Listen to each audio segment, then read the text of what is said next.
Как в средствах массовой информации освещается деятельность партий, представленных в Госсовете Чувашии? Уделяется ли равное эфирное время государственными республиканскими телерадиоканалами всем партиям?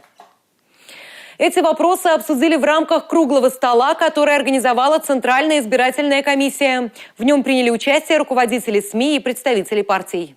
В соответствии с законом Чувашской Республики занимаются освещением деятельности. Вот в рамках данного закона специально определенные два канала. Телеканал «Национальное телевидение Чувашии» и радиоканал «Национальное радио Чувашии». Хотелось бы выразить большую благодарность Национальной телерадиокомпании Чувашии, которая проводит данную работу.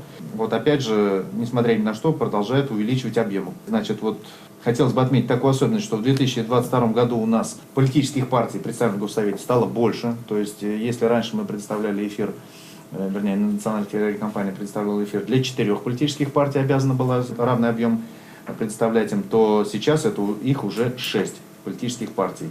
И как мы отмечаем, за прошлый год, 2022 год, у нас полностью соблюдается равенство по объему выходящих материалов в отношении политических партий. Помимо национальной телерадиокомпании Чувашии, освещением деятельности партий занимаются и другие СМИ. На заседании обсудили возможность создания рубрики в газетах и журналах, рассказывающей о членах той или иной партии. Кроме того, участники мероприятия пришли к мнению о необходимости проведения таких круглых столов и в дальнейшем.